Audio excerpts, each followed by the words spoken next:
ကဲ့ဒီနေ့မှာတော့ဒီအသေးရောက်ရှိလာတဲ့ Xpander XPR1 လေးပေါ့သူကကြတော့USB Bluetooth ပါမယ်3လက်မှပေါင်ချဆိုင်တော့သူ့မှာထူးခြားတာ barcode scanner လေးပါလာကြဒါလေးကိုသူ့မှာပါဝင်လာလဲဆိုတော့ unboxing လုပ်ပြမယ်โอเคဒါလေးကအသက်ထွက်ရှိလာတယ်မို့လေပေါ့နော် Xpander တွေကဟုတ်တော့ဘာလေးပါဝင်လဲဆိုတော့ဒီကတော့ဒါလေးက printer ပေါ့နော်သူကတော့အဖြူရောင်လေးပါဗျဖေးချာလေးထုတ်ပို့ထားတယ်ဒါလေးထုတ်နိုင်မယ်ပရင်တာလေးပေါ့နော်အရန်လာပါတယ်ဒါလေးက barcode scanner လေးပါဗျဒါလေးကသူ့နောက်ကမှာပါတယ်သူ့နောက်ဘက်မှာဘလူးပေါ့လေးပါတယ်ပေါ့နော်ဒီလိုမျိုးလေးပါဗျโอเคဒါလေးကကြတော့သူ့ရဲ့ accessory လေးပေါ့โอเคpower jaw power adapter ဒါကြတော့ကွန်ပျူတာနဲ့ကြိုတွဲတဲ့ data ကြိုးပါဗျโอเคနောက်ပြီးတော့သူ့မှာအဆန်းလို့ရတယ်ဒီဘာ receipt စက်ကူလေးပါတယ်ဒါက manual လေးပါဗျXpander R1 လေးကိုပေါ့နော် power cable တက်မယ်ဆိုရင်ဒီမှာ dip လေးပါတယ်ဗျဒီဘက်မှာလည်း dip လေးပါတယ်အဲ့ dip လေးနှစ်ခုကိုဗျလက်ပြီးတော့ဖွင့်လိုက်နေတယ်အဖုံးကြီးကဘယ်လိုပွင့်သွားလဲဒီက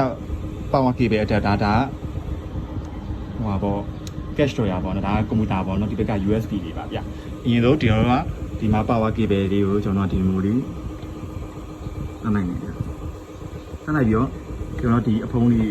ဒီကနေပြီးတော့နော်ဒီလိုထွက်လာမယ်โอเคထွက်လာပြီးတော့အဖုံးလေးကိုကျွန်တော်ဒီလိုခဏလေးပြန်ပိတ်ထားလိုက်နေကြ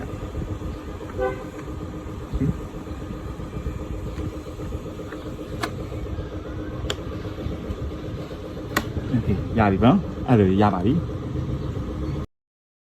ဒီ R1 လေးပေါ့နော်စက်ကူလေးထည့်ပုံလေးရှင်းပြပေးမယ်အရင်ဆုံးဒီခလုတ်လေးကိုပေါ့နော်ဒီအောက်ဘက်လေးထိလိုက်မယ်သူတို့ဖုန်းလေးကပွင့်သွားမယ်ဒီမှာပေါ့ဒီ tip တွေရှိရဲဒီစက်ကူလေးတွေကိုကျွန်တော်ပြတာလို့ထည့်လိုက်မယ်မိမိဘက်ကမျက်နှာမူကားငယ်ပုံပေါ့နော်ဒါဒီအစာလေးနည်းနည်းထွက်မယ်ပြီးတော့ဒီပြလိုက်ရပါပြီဗျဒီ printer လေးကိုပေါ့နော် Android phone နဲ့ချိတ်ဆက်ပုံလေးရှင်းပြပေးမယ်အရင်တို့ဒီ printer လေးကို power လေးဖွင့်လိုက်မယ်ဗျ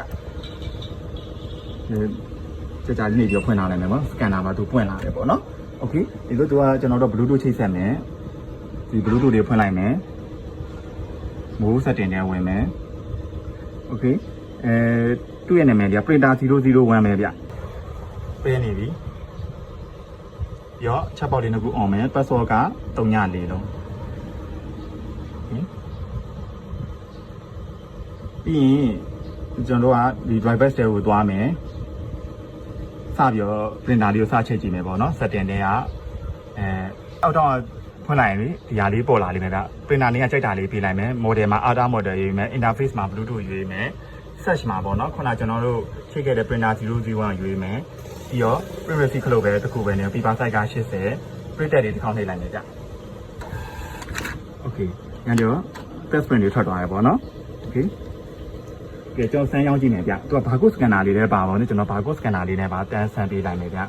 ဆေးသေးဝင်မယ်โอเคဒီ size ပေါ့နော်ဒီဒါလေးပေါ့ကျွန်တော်ဒါဒီမှာဒီ light ပို့တဲ့ပေါင်မုံနေနဲ့ပေါ်လာမှာပေါ့နော်โอเคဒါလေးကို barcode scanner ဖတ်လိုက်မယ်ဗျโอเคဒီ light ပို့တဲ့ပေါင်ပေါ်သွားပြီတလားနောက်တစ်ခေါက်ထပ်ပြမယ်ပြောကြတော့တလုံးနဲ့ပေါ့နော် barcode scanner ကကွန်ပျူတာပေါင်ချ printer အပီးစီပေါ့နော်โอเคcharge print receipt ဟုတ်ကဲ့ဒါလေးကကြာ barcode scanner လေးကြာ1 to 2 တွေဖတ်လို့ရပါတယ်ကြာ